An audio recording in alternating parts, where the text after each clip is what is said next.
ಎಲ್ರಿಗೂ ನಮಸ್ಕಾರ. ಹೊಸ ವಿಡಿಯೋಗೆ ಇವತ್ತಿನ ಈ ವಿಡಿಯೋದಲ್ಲಿ ಏನು ಹೇಳಕೊಟ್ಟಿದ್ದೀನಿ ಅಂದರೆ ನಿನ್ನೆಯ ಪ್ರೀ ಫಿನಾಲೆ ಬಗ್ಗೆ ಹಾಗೆ ಇವತ್ತಿನ ಪ್ರೋಮೋಗಳ ಬಗ್ಗೆ ಮಾತಾಡೋಣ ಅಂತ ಹೇಳ್ತಾ ವಿಡಿಯೋನ ಸ್ಟಾರ್ಟ್ ಮಾಡೋಣ ಬನ್ನಿ.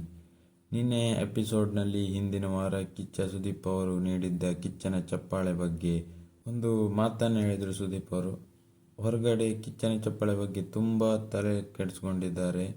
ಅದರ ಅವಶ್ಯಕತೆ ಇಲ್ಲ. ಎಲ್ಲರೂ ನಿಮ್ಮ ಜೀವನದ ಬಗ್ಗೆ ಮೊದಲು ತಲೆ ಕೆಡಿಸ್ಕೊಳ್ಳಿ ಅಂತ ಹೇಳಿದರು. ಹಾಗೆ ಚಪ್ಪಾಳೆಯಲ್ಲಿ 2 ಥರ ಬರುತ್ತೆ. ಒಂದು ನಮ್ಮದು ಉದ್ಧಾರ ಮಾಡುವಂಥದ್ದು, ಇನ್ನೊಂದು ಹೊರಗಡೆ ಕೆಲವು ಜನ ಹೊಡೆಯುವಂಥದ್ದು.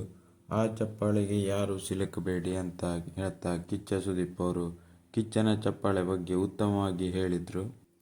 ಹಾಗೆ ನಿನ್ನೆ ಎಪಿಸೋಡ್ನಲ್ಲಿ ವೋಟಿಂಗ್ ಲಿಸ್ಟ್ ಎಷ್ಟಾಗಿದೆ ಅಂತ ಕೂಡ ಸುದೀಪ್ ಅವರು ರಿವೀಲ್ ಮಾಡಿದರು. ಹಿಂದಿನ ಸೀಸನ್ನ ವಿನ್ನರ್ ವೋಟ್ 5 ಕೋಟಿ ಆಗಿತ್ತು. ಆದರೆ ಈ ಸೀಸನ್ನ ವಿನ್ನರ್ನ ವೋಟ್ ನಿನ್ನೆಯ ತನಕ 37 ಕೋಟಿಗೆ ಬಂದು ತಲುಪಿದೆ. ಇದಂತೂ ತುಂಬ ಆಶ್ಚರ್ಯವಾದ ವಿಷಯನೇ. ಯಾಕಂದರೆ 37 ಕೋಟಿ ವೋಟಿಂಗ್ ಆಗಿದೆ ಅಂದರೆ ಅದು ತಮಾಷೆ ವಿಷಯ ಅಲ್ಲ. ಈ 37 ಕೋಟಿ ವೋಟ್ ಯಾರಿಗೆ ಬಂದಿರ್ಬೋದು ಅಂತ ಕಮೆಂಟ್ ಮಾಡಿ. ನಂತರ ಈ ಸೀಸನ್ನ ಕಪ್ಪನ್ನು ಕೂಡ ಕಿಚ್ಚ ಸುದೀಪ್ ಅವರು ರಿವೀಲ್ ಮಾಡಿದರು. ಈ ಸೀಸನ್ನ ಕಪ್ಪು ಮನೆ ಹೇಗೆ ಕರ್ನಾಟಕದ ವಿವಿಧ ಸಾಂಸ್ಕೃತಿಕ ಕಲೆಯನ್ನು ಒಳಗೊಂಡಿತ್ತು, ಹಾಗೆ ಕಪ್ನಲ್ಲೂ ಕೂಡ ಸಾಂಸ್ಕೃತಿಕ ಕಲೆ ಒಳಗೊಂಡಿದೆ.